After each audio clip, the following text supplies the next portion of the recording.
എല്ലാവർക്കും എൻ്റെ വിനീത പ്രണാമം. ശ്രീ വിശ്വ വാസ്തുവിദ്യ എന്ന എളിയ ചാനലിലേക്ക് നിങ്ങളെ സ്നേഹപൂർവ്വം സ്വാഗതം ചെയ്യുന്നു. പ്രിയരെ, കാമവാസന എന്നാൽ എന്ത്, അതിനെ നിയന്ത്രിക്കേണ്ടത് എങ്ങനെ എന്ന വിഷയത്തിൻ്റെ രണ്ടാം ഭാഗമാണിത്. ആദ്യ വീഡിയോയുടെ ലിങ്ക് താഴെ ഡിസ്ക്രിപ്ഷൻ ബോക്സിൽ കൊടുത്തിട്ടുണ്ട്, കാണാത്തവർ കാണുക.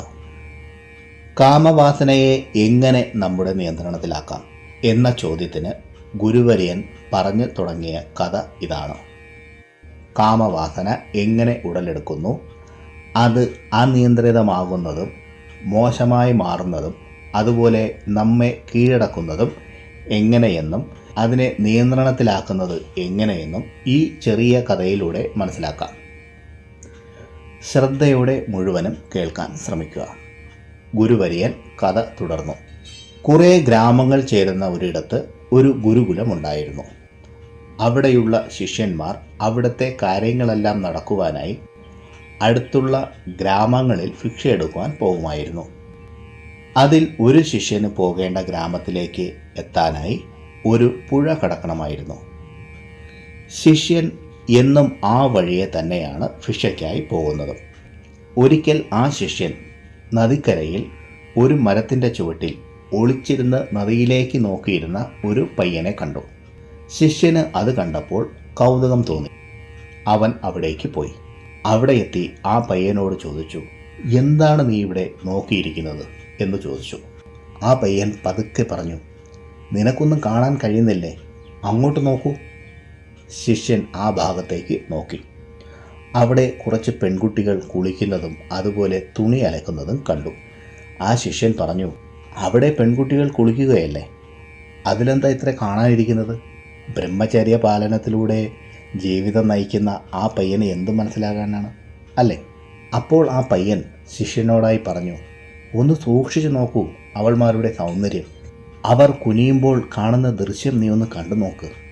അവർ കാലുകൾ കല്ലിൻ്റെ മുകളിൽ വെച്ച് വൃത്തിയാക്കുമ്പോൾ കാണുന്ന ദൃശ്യം നീ ഒന്ന് കണ്ടു നോക്ക്. ഇങ്ങനെ ഓരോന്ന് വിവരിച്ച് പറഞ്ഞു കൊടുത്തു. അതിനുശേഷം ആ ശിഷ്യൻ നോക്കാൻ തുടങ്ങി.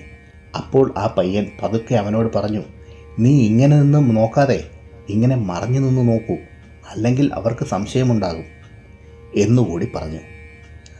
ആ ശിഷ്യൻ ആ മരത്തിൻ്റെ മറയിൽ നിന്ന് കുറേ നേരം ശ്രദ്ധയോടെ നോക്കി നിന്നു. ആ ശിഷ്യന് ഒരു വല്ലാത്ത ഒരു അനുഭവമായിരുന്നു. ശരീരത്തിൽ ഒരു വല്ലാത്ത വിറയൽ അനുഭവപ്പെട്ടു. താനീ ചെയ്യുന്ന കർമ്മം ഒട്ടും ശരിയല്ല എന്ന് ശിഷ്യന് തോന്നി. പെട്ടെന്ന് തന്നെ ശിഷ്യൻ അവിടെ നിന്ന് പോയി. തിരിച്ച് ആശ്രമത്തിലെത്തിയ ശിഷ്യൻ ഗുരുകുലത്തിലെ കാര്യങ്ങളിൽ വ്യാപൃതനായി. അന്ന് രാത്രി ശിഷ്യന് താൻ നദിക്കരയിൽ കണ്ട കാഴ്ചകളെല്ലാം ഓർമ്മ വന്നു. സ്ത്രീകളുടെ നഗ്നമായ ശരീരഭാഗങ്ങൾ അവൻ്റെ മനസ്സിൽ മിന്നിമറഞ്ഞു. പിറ്റേ ദിവസം ആ ശിഷ്യൻ നേരത്തെ തന്നെ ഭിക്ഷാടനത്തിനായി ഇറങ്ങി. ശിഷ്യൻ നേരെ പോയത് ആ പയ്യനിരുന്ന മരത്തിന് ചുവട്ടിലാണ്. അവിടെ എന്തോ വലിയ അപരാധം ചെയ്യുന്നത് പോലെ പേടിച്ച് ഒളിച്ചിരുന്ന് അവിടെയുള്ള ദൃശ്യങ്ങൾ കാണുകയായിരുന്നു. ഇത് പിന്നെ പതിവാക്കി. ആ ശിഷ്യന് പിന്നെ ആശ്രമത്തിൻ്റെ കാര്യത്തിലും പഠിത്തത്തിലും ശ്രദ്ധ കേന്ദ്രീകരിക്കാൻ സാധിക്കാതായി. ഒരു അപരാധിയെപ്പോലെ ആരുടെ മുഖത്തും നേരെ നോക്കി സംസാരിക്കാതെയായി. ഏതെങ്കിലും ഏകാന്തതയിൽ മുഴുകിയിരിക്കുന്നു. ആഹാരം കഴിക്കാൻ തന്നെ താല്പര്യമില്ലാതായി. മറ്റ് ശിഷ്യന്മാരോട് ദേഷ്യത്തോടെ സംസാരിക്കാൻ തുടങ്ങി. അവിടുത്തെ ഗുരുനാഥൻ ഈ ശിഷ്യൻ്റെ മാറ്റങ്ങളെ ശ്രദ്ധിക്കുന്നുണ്ടായിരുന്നു. ഒരിക്കൽ ഗുരുനാഥൻ ശിഷ്യനോടായി പറഞ്ഞു, നാളെ മുതൽ ഭിക്ഷാടനത്തിനായി ഞാനും വരാം നിൻ്റെ കൂടെ. അപ്പോൾ ശിഷ്യനൊന്ന് അമ്പരന്നു. ശിഷ്യൻ പറഞ്ഞു, വേണ്ട ഗുരുദേവ, ഞാൻ ഒറ്റയ്ക്ക് തന്നെ പൊക്കോളാം. അങ്ങയ്ക്ക് എന്നെ വിശ്വാസമില്ലേ? ഞാൻ തനിയെ പൊക്കോളാം. ഗുരുനാഥൻ ഒന്നും മിണ്ടിയില്ല. ഗുരുദേവൻ ആ ശിഷ്യനെ പിന്തുടരാൻ തന്നെ തീരുമാനിച്ചു. ഗുരുനാഥൻ ശിഷ്യൻ്റെ പുറകെ അവൻ കാണാതെ പിന്തുടർന്നു. കുറച്ചു ദൂരം കഴിഞ്ഞപ്പോൾ ഗുരുനാഥൻ കണ്ടത് തൻ്റെ ശിഷ്യൻ ഒരു മരത്തിൻ്റെ മറവിൽ ഒരു അപരാധിയെപ്പോലെ ഒളിച്ചിരിക്കുന്നതാണ്.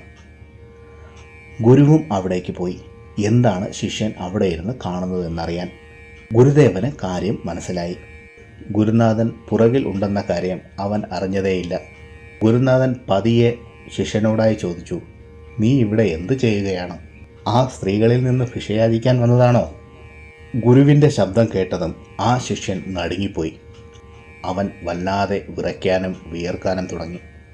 ഗുരുനാഥൻ ആ ശിഷ്യനോടായി പറഞ്ഞു, എൻ്റെ ശിഷ്യൻ എത്ര ധൈര്യശാലിയും ധീരനുമായിരുന്നു. എന്തു പറ്റി നിനക്ക്?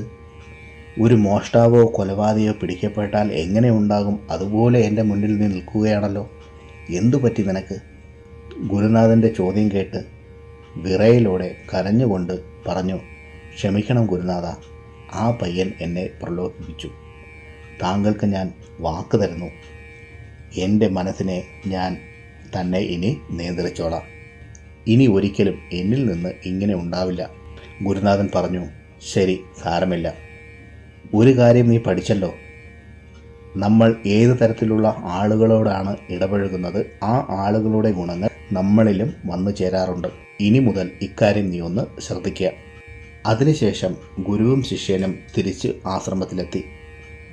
അന്ന് രാത്രിയിൽ ശിഷ്യന് നന്നായി ഉറങ്ങാൻ കഴിഞ്ഞു. പിന്നീട് എല്ലാം സാധാരണമായി പൊയ്ക്കൊണ്ടിരുന്നു. ശിഷ്യൻ തൻ്റെ ഭിക്ഷാടനത്തിനുള്ള വഴിയും മാറ്റി. കുറച്ച് ദിവസങ്ങൾ പിന്നിട്ടപ്പോൾ ശിഷ്യൻ്റെ സ്വഭാവത്തിൽ ചില പരിവർത്തനങ്ങൾ കണ്ടു തുടങ്ങി.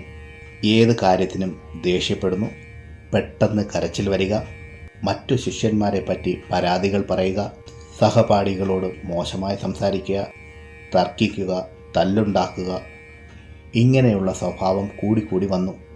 ഒരു രാത്രി ഗുരു ശിഷ്യനെ വിളിച്ചിട്ട് ചോദിച്ചു, അന്ന് നീ എനിക്ക് വാക്ക് തന്നതെല്ലാം നീ മറന്നു അല്ലേ? ശിഷ്യൻ സങ്കടത്തോട് ഗുരുനാഥനോട് പറഞ്ഞു, ഗുരുനാഥ, എൻ്റെ ചിന്തകളിൽ മോചനം നേടാൻ ഞാൻ പലതവണ കഠിനമായി ശ്രമിച്ചു. എന്നാൽ അതിൻ്റെ ഭാവങ്ങളും രീതികളും മാറി വരുന്നതേ ഉള്ളൂ. അത് പൂർണ്ണമായും വിട്ടുപോകുന്നില്ല. ഞാൻ എന്താണ് ചെയ്യേണ്ടത്? ഗുരുനാഥൻ പറഞ്ഞു, നാളെ നീ എന്നോടൊപ്പം ഒരിടത്ത് വരിക. പിറ്റേ ദിവസം ഗുരുനാഥനും ആ ശിഷ്യനും ഒരു കൃഷിയിടത്തിലേക്ക് പോയി. അവിടെ ചെറിയ ചെറിയ ചാലുകൾ വഴി വെള്ളം കൃഷിയിടത്തിലേക്ക് ഒഴുകിക്കൊണ്ടിരിക്കുകയായിരുന്നു. അതിലേക്ക് ചൂണ്ടിക്കാണിച്ചുകൊണ്ട് ഗുരുദേവൻ പറഞ്ഞു, ആ വെള്ളത്തിനെ നിനക്ക് തടഞ്ഞു നിർത്താനാകുമോ? ശിഷ്യൻ പറഞ്ഞു, എനിക്കത് സാധിക്കും എന്ന് പറഞ്ഞുകൊണ്ട് കല്ലുകളും മണ്ണും ചെളിയും എല്ലാം ഉപയോഗിച്ച് ആ ചാലിലെ വെള്ളത്തിൻ്റെ ഒഴുക്കിനെ നിർത്തി. എന്നിട്ട് ഗുരുനാഥനോട് പറഞ്ഞു, ഗുരുദേവ, നോക്കിയാലും വെള്ളത്തിൻ്റെ ഒഴുക്കിനെ ഞാൻ നിർത്തി. ഗുരുദേവൻ പറഞ്ഞു, നീ ഒന്ന് അങ്ങോട്ട് നോക്കിക്കേ. അപ്പോൾ ശിഷ്യൻ നോക്കിയപ്പോൾ കണ്ടത് ആ കെട്ടിവെച്ച അണയെ പൊട്ടിച്ചുകൊണ്ട് ശക്തിയോടെ വെള്ളം ഒഴുകുന്നതാണ്. ശിഷ്യൻ 2-3 തവണ പിന്നെയും ശ്രമിച്ചു. അവസാനം ഒരു വലിയ കല്ല് കൊണ്ടുവന്ന് ചാലിലിട്ട് വെള്ളത്തിൻ്റെ ഒഴുക്കിനെ പൂർണ്ണമായും അടച്ചു. എന്നിട്ട് ഗുരുദേവനെ നോക്കി പറഞ്ഞു, നോക്കൂ ഗുരുനാഥ, വെള്ളത്തിൻ്റെ ഒഴുക്കിനെ ഞാൻ പൂർണ്ണമായും നിർത്തി. കുറച്ച് സമയത്തിനുള്ളിൽ കണ്ടത് ആ ചാലിലെ വെള്ളം മറ്റൊരു വഴിയുണ്ടാക്കി ഒഴുകാൻ തുടങ്ങി. ഗുരുനാഥൻ ശിഷ്യനോടായി പറഞ്ഞു, ഈ കല്ല് നിന്റെ പ്രയത്നവും ജലം നിന്റെ വാസനകളുമാണ്.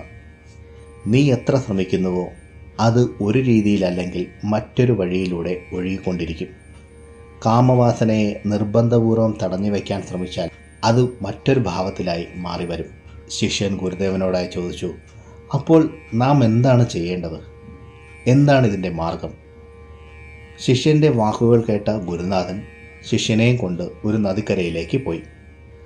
ആ നദിയിൽ നിന്നാണ് ഈ ചാലുകൾ ആരംഭിക്കുന്നത്. ശിഷ്യന് കാര്യം മനസ്സിലായി. ഗുരുവിനോട് പറഞ്ഞു, ഇവിടെ നിന്നാണ് ഒഴുക്കുണ്ടാകുന്നത്. ഈ സ്ഥലത്തെ തന്നെ നമ്മൾ തടയിട്ടാൻ ശ്രമിച്ചാൽ വെള്ളത്തെ പൂർണ്ണമായി നിർത്താനാകും അല്ലേ? ശിഷ്യൻ അതിനായി പുറപ്പെട്ടു. ഗുരുനാഥൻ ചോദിച്ചു, നീ ഇവിടെ വെള്ളം തടഞ്ഞാൽ ആ കൃഷിക്ക് പിന്നെ വെള്ളം വേണ്ടേ? അവിടെയുള്ള ചില സസ്യങ്ങൾക്ക് എന്നും ജലം ആവശ്യമാണ്. ജലം കിട്ടാതെ വന്നാൽ അത് നശിച്ചു പോകില്ലേ? അപ്പോഴാണ് ശിഷ്യന് അക്കാര്യം ഓർമ്മ വന്നത്. ശരിയാണ് ഗുരുനാഥ, ഞാൻ ഈ കാര്യത്തെപ്പറ്റി ഓർത്തതേയില്ല. ഇനി ഞാൻ എന്താണ് ചെയ്യേണ്ടത്? ഗുരുനാഥൻ ചോദിച്ചു. അവിടെ കൃഷിക്കായി ജലം ആവശ്യമാണെന്ന് കരുതി ഈ പുഴയിലെ ജലത്തെ മുഴുവനും അങ്ങോട്ട് അയച്ചാൽ എന്തായിരിക്കും സ്ഥിതി? ശിഷ്യൻ പറഞ്ഞു, കൃഷി മുഴുവനും നശിച്ചു പോകും. ഗുരുനാഥൻ പറഞ്ഞു, ഇതും അതുപോലെയാണ്. നമ്മുടെ കാമവാസനയും അമിതമാക്കാൻ പാടില്ല. അവിടെ അതിനെ പൂർണ്ണമായും അവസാനിപ്പിക്കാനും പാടില്ല. ഇത് രണ്ടും ദോഷങ്ങൾ വരുത്തും. ഇതിനെ സന്തുലനമാക്കി നിർത്തുക എന്നതാണ് നാം ചെയ്യേണ്ടത്. നമുക്ക് മോശമായ വിചാരങ്ങൾ മോശക്കാരായ ആളുകളോട് കൂട്ടുകൂടുമ്പോഴും വന്നേക്കാം. അതുപോലെ അശ്ലീല ചിത്രങ്ങൾ, അങ്ങനെയുള്ള കാര്യങ്ങൾ ഇവയെല്ലാം കാണുമ്പോഴും നമ്മുടെ മനസ്സിനുള്ളിൽ കാമവാസന ഉൽപ്പന്നമായേക്കാം. ഇത് നമ്മുടെ വ്യക്തിത്വത്തെയും നമ്മുടെ മനസ്സമാധാനത്തെയും നഷ്ടപ്പെടുത്തി നമ്മെ പൂർണ്ണമായും കീഴ്പ്പെടുത്തി കളയും. ശിഷ്യന് കാര്യം മനസ്സിലായി. ശിഷ്യൻ ഗുരുവിൻ്റെ കാൽക്കൽ വീണ് ഗുരുവിനോട് നന്ദി പറഞ്ഞു. അന്നത്തെ ദിവസം മുതൽ ശിഷ്യന് നന്നായി ഉറങ്ങുവാനും കഴിഞ്ഞു. പഠിത്തത്തിലും ധ്യാനത്തിലും ആശ്രമത്തിൻ്റെ കാര്യങ്ങളിലും ശിഷ്യന് താല്പര്യം വരാൻ തുടങ്ങി. എല്ലാവരോടും പ്രേമഭാവത്തിൽ സംസാരിക്കാൻ തുടങ്ങി. ശിഷ്യൻ തൻ്റെ ഭിക്ഷാടനത്തിനായി തൻ്റെ വഴി തന്നെ പിന്നീടും തിരഞ്ഞെടുത്തു. ആ വഴിയെ പോകുമ്പോൾ അവിടെ കുളിച്ചുകൊണ്ടിരുന്ന ഒരു പെൺകുട്ടിയോട് കുടിക്കാൻ അല്പം ജലം ചോദിച്ചു വാങ്ങി. സന്തോഷത്തോടെ ജലം കുടിക്കാനായി ആ യുവ സന്യാസിക്ക് നൽകി. അതിനുശേഷം ആ പെൺകുട്ടി ആ ശിഷ്യൻ്റെ കാൽ തൊട്ട് വന്ദിച്ചു. ഇതെല്ലാം കണ്ടുകൊണ്ട് ആ പയ്യൻ മരത്തിൻ്റെ പുറകിൽ തന്നെ ഒളിച്ചിരിപ്പുണ്ട്. അവൻ യുവസന്യാസിയുടെ പുറകെ പോയി. എന്നിട്ട് അവൻ ആ ശിഷ്യനോട് ചോദിക്കുകയാണ്, നീ ആള് കൊള്ളാമല്ലോ, എന്നേക്കാളും മുന്നിലെത്തിയല്ലേ? ആ പെണ്ണുങ്ങളുടെ അടുത്തു പോയി നീ ദർശനം കണ്ടു അല്ലേ എന്ന്. അത് കേട്ട യുവസന്യാസി ആ പയ്യന് 2-3 നല്ല ഉപദേശങ്ങൾ കൊടുത്തു. അതിനുശേഷം ആ പയ്യൻ എന്നും പുഴക്കടവിൽ എത്തും. സ്ത്രീകളുടെ കുളിസീൻ കാണാനല്ല, ആ യുവസന്യാസിയെയും കാത്ത്. ഇതാണ് ആ കഥ. എങ്ങനെ ഉണ്ടായിരുന്നു? ഇതിൽ നിന്ന് എന്തെല്ലാം നിങ്ങൾക്ക് മനസ്സിലായി? ആത്മീയ ഗുരുവിൻ്റെ കഥ കേട്ട ആ വ്യക്തിക്ക് വളരെ സന്തോഷമായി. ഗുരുദേവ, അങ്ങ് ഈ കഥയിലൂടെ എൻ്റെ കണ്ണുകളെ തുറപ്പിച്ചു. വളരെ നന്ദിയുണ്ട്. ഗുരുദേവൻ പറഞ്ഞു, ഇനി മുതൽ നിങ്ങളുടെ മനസ്സിൽ കാമചിന്തകൾ വന്നാൽ ഒരിക്കലും നിങ്ങളെ തെറ്റുകാരനായോ പാപിയായോ കരുതാൻ പാടില്ല. ബാക്കിയുള്ളത് എന്താണെന്ന് നിങ്ങൾക്ക് പറയാമല്ലോ. പ്രിയരെ, ഈ 2 അധ്യായങ്ങളിൽ പറഞ്ഞ കാര്യങ്ങൾ നിങ്ങൾക്ക് പ്രയോജനപ്പെട്ടു എന്ന് ഞാൻ വിശ്വസിക്കുന്നു. ഇഷ്ടമായെങ്കിൽ ലൈക്ക് ചെയ്ത് എന്നെ അറിയിക്കുക. നിങ്ങളുടെ അഭിപ്രായങ്ങളോ ഇഷ്ടദേവൻ്റെ പേരോ കമൻറ്റ് ബോക്സിൽ എഴുതുക.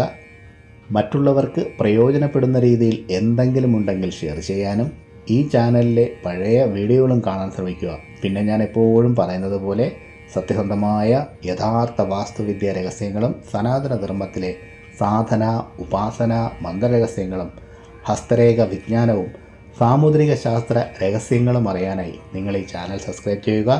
നിങ്ങൾക്കെല്ലാവർക്കും സർവേശ്വരൻ്റെ അനുഗ്രഹം ലഭിക്കാനായി ആത്മാർത്ഥമായി പ്രാർത്ഥിച്ചുകൊണ്ട് നിർത്തുന്നു. നന്ദി, നമസ്കാരം.